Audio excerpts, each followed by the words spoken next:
Hi hello ಎಲ್ಲರಿಗೂ ನಮಸ್ಕಾರ. Welcome back to my YouTube channel.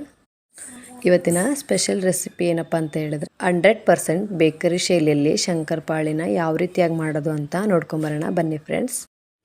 ನೋಡಿ ಶಂಕರಪಾಳೆ ಯಾವ ರೀತಿಯಾಗಿ ಕ್ರಿಸ್ಪಿಯಾಗಿ ಬಂದಿದೆ ಅಂತ. ಬಾಯಲ್ಲಿಟ್ಟರೆ ಹಾಗೆ ಕರಗೋಗುತ್ತೆ.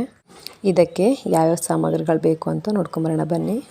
1 kg ಮೈದಾ, ಅರ್ಧ kg ಸಕ್ಕರೆ, 200 ಗ್ರಾಮ್ ತುಪ್ಪ, ಸ್ವಲ್ಪ ಸೋಡಾ ಹಾಗೆ ಏಲಕ್ಕಿ ಪುಡಿ.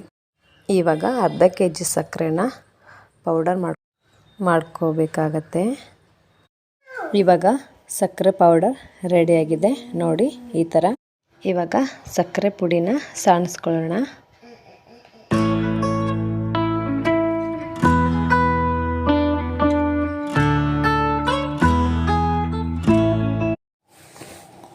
ಇವಾಗ ಮೈದಾನು ಕೂಡ ಚೆನ್ನಾಗಿ ಸಾಣಿಸ್ಕೊಳ್ಳೋಣ.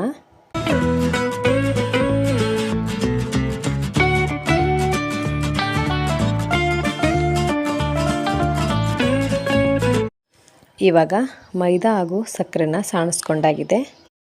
ಇವಾಗ ಹಿಟ್ಟು ಕಲಿಸ್ಕೊಳ್ಳೋಕ್ಕೆ ಸ್ವಲ್ಪ ಉಗುರು ಬೆಚ್ಚಗಿನ ನೀರು ಬೇಕಾಗುತ್ತೆ. ಹಾಗಾಗಿ ನಾವು ನೀರನ್ನ ಬಿಸಿಗೆ ಇಟ್ಕೊಳ್ತಾ ಇದ್ದೀನಿ. ಮೈದಾ ಹಿಟ್ಟು ಹಾಗೂ ಸಕ್ಕರೆ ಪುಡಿಯನ್ನು ಒಂದು ತಟ್ಟೆಗೆ ಮಿಕ್ಸ್ ಮಾಡ್ಕೊತಾ ಇದ್ದೀನಿ. ಚೆನ್ನಾಗಿ ಮಿಕ್ಸ್ ಮಾಡ್ಕೊಳ್ಳೋಣ.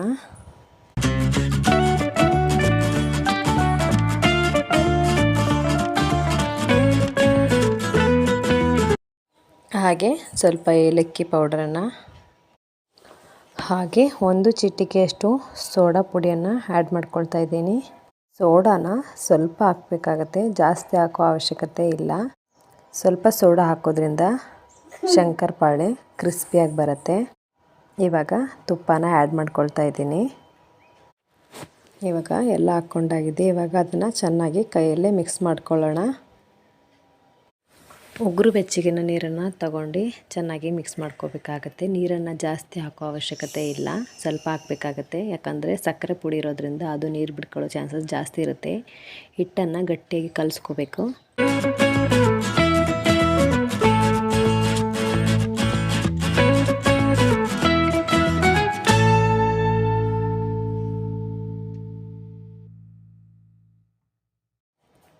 ಹಿಟ್ಟನ್ನು ಕಲಿಸ್ಕೊಂಡಾಗಿದೆ. ಈ ರೀತಿಯಾಗಿ ಗಟ್ಟಿಯಾಗಿರಬೇಕಾಗತ್ತೆ.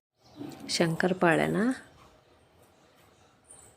ಕರ್ಕೊಳ್ಳೋಕ್ಕೆ ಇವಾಗ ಒಂದು ಪ್ಯಾನ್ಗೆ ಎಣ್ಣೆ ಹಾಕಿ ಇಟ್ಕೊಳ್ಳೋಣ ಬನ್ನಿ.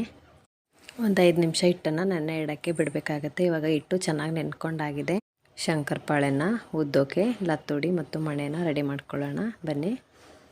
ಮಣೆ ಕೆಳಗಡೆ ಈ ರೀತಿಯಾಗಿ ಒಂದು ಬಟ್ಟೆನ ಇಟ್ಕೋಬೇಕಾಗತ್ತೆ. ಇಟ್ಕೊಳ್ಳೋದ್ರಿಂದ ಮಣೆ ಜಾರಲ್ಲ. ಈ ರೀತಿಯಾಗಿ ಉಂಡೆಗಳನ್ನಾಗಿ ಮಾಡಿ ಇಟ್ಕೋಬೇಕಾಗತ್ತೆ. ನೋಡಿ ಈಗ ಸ್ವಲ್ಪ ಹಿಟ್ಟನ್ನು ಹಚ್ಕೊಂಡು ಚೆನ್ನಾಗಿ ನಾವು ಚಪಾತಿ ಥರ ಉತ್ಕೊಳ್ತಾ ಇದ್ದೀವಲ್ಲ, ಇದು ತುಂಬ ದಪ್ಪಾಗಿರಬೇಕು, ತೆಳ್ಳಗಿರಬಾರ್ದು. ದಪ್ಪ ಇದ್ದರೆ ಚೆನ್ನಾಗಿ ಪದರವಾಗಿ ಶಂಕರಪಾಳೆ ಬರುತ್ತೆ.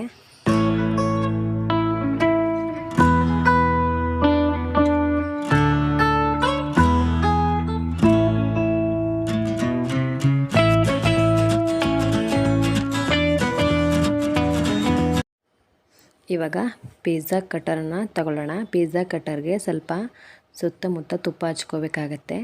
ತುಪ್ಪ ಹಚ್ಕೊಳ್ಳೋದ್ರಿಂದ ಕಟ್ ಮಾಡೋ ಟೈಮಲ್ಲಿ ಅಂಟಲ್ಲ ಅಂತ.